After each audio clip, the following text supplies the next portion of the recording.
રામ નારાયણ રામ. ભારત એક એવી આધ્યાત્મિક શક્તિ છે જેના દ્વારા તે દરેકને પોતાના સાથે જોડીને રાખી શકે છે. પરંતુ એ માટે જરૂરી છે કે આપણે પોતાને ઓળખીએ, પોતાની અંતરાત્માની અવાજ સાંભળીશું. આપણે બધા 5 તત્વોથી બનેલા છીએ. આપણા બધા પાસે સમાન હૃદય અને મગજ છે. પરંતુ એ આપણો નિર્ણય હોય છે કે આપણે આપણા હૃદય અને મગજમાં સકારાત્મકતા રાખીએ કે નકારાત્મકતા. આપણે એકબીજાનું ભલું કરવા ઈચ્છીએ કે નુકસાન. જ્યારે માણસ લોભમાં આવી જાય છે ત્યારે તે આગળના માણસને કેટલું દુઃખ પહોંચે છે તે જોતા નથી. આવી માનસિકતાથી બચવું જોઈએ અને પ્રકૃતિ જેવી સંભાવથી બધાને સમજવું જોઈએ. જેમ કે પ્રકૃતિ ક્યારે કોઈ સાથે ભેદભાવ કરતી નથી, તેવી જ નીતિ આપણને પણ અપનાવવી જોઈએ. પ્રકૃતિએ આપણને ઘણું બધું આપ્યું છે જે જીવનને સંપૂર્ણ બનાવવા પૂરતું છે. દરેક વ્યક્તિના અંતરમાં વિવેક અને ચેતના વસેલી હોય છે.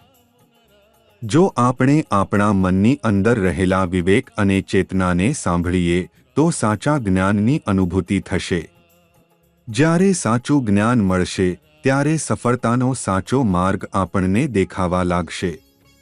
પછી આ જ માર્ગ પર ચાલતા આપણે તે બધું પ્રાપ્ત કરી શકીશું જેની કલ્પના કરીએ છીએ. આ સંસારમાં જે કંઈ પણ છે તે બધું આકાશની દેન છે. કારણ કે આકાશમાંથી મળેલી ઉર્જાથી પ્રકૃતિનું સર્જન થયું અને આપણે સૌ પ્રકૃતિમાંથી બનેલ છીએ, તેના સાથે જોડાયેલા છીએ. જરા વિચારો કે શું પ્રકૃતિ વિના આપણે એક શ્વાસ પણ લઈ શકીએ?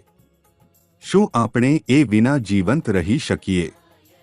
આકાશમાં જ બધા નક્ષત્રો બનેલા છે, તારા બનેલા છે. સૂર્ય કરતાં પણ અનેક ગણા મોટા નક્ષત્રો આકાશમાં છે. જ્યારે સૃષ્ટિનું સર્જન થયું ત્યારે તે પણ અણુ જેટલી નાની હતી. પણ ધીમે ધીમે તેનું વિસ્તરણ થયું અને આજે તે વિશાળ બની ચૂકી છે. આકાશની ઉર્જાથી જ આપણા મનમસ્તિષ્ક અને વિવેકનો જન્મ થયો છે.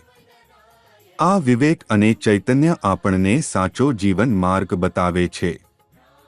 આ વિવેક આપણને સમયાંતરે જાગૃત કરે છે. જો આપણે ખોટું કામ કરી રહ્યા હોઈએ તો આપણું મન અને વિવેક આપણને માત્ર યોગ્ય અને અયોગ્ય વચ્ચેનો તફાવત બતાવે છે એ જ નહીં પણ આપણા સંપૂર્ણ વિકાસ માટે પણ સહાયક સાબિત થાય છે.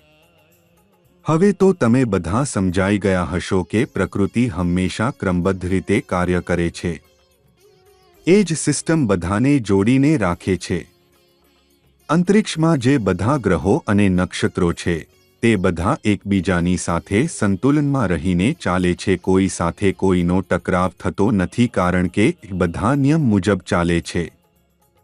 આકાશમાં ક્યારે કોઈ સાથે ભેદભાવ નથી હોતો, દ્વેષની ભાવના નથી હોતી. તો પછી પૃથ્વી પર શા માટે માનવ માત્ર એકબીજામાં દુશ્મની રાખે છે, ઈર્ષા રાખે છે? શા માટે માણસ અહીં ધર્મના કે જાતિના આધાર પર ભેદભાવ કરે છે? અમે આકાશ અથવા પ્રકૃતિ પાસેથી શા માટે શીખતા નથી કે કેવી રીતે નિયમમાં જીવવું, શિષ્ટતા અને ક્રમમાં જીવવું? જીવન જીવવું એ પણ ક્રમમાં થવું જોઈએ અને આ શીખવણી તો આપણને લેવી જ જોઈએ કારણ કે આપણને બધું જ આકાશ, અંતરિક્ષ અને પ્રકૃતિ પાસેથી મળ્યું છે. એ જ સર્વોત્તમ છે, એની ઉપર બીજું કશું નથી. જો તમે પણ નિયમથી જીવન જીવવા માંગતા હો તો તરત જ રામ નારાયણ રામ નામ સાથે જોડાઈ જા. એ જ એ બીજ મંત્ર છે જે તમારા જીવનમાં અર્થપૂર્ણ પરિવર્તન લાવે છે.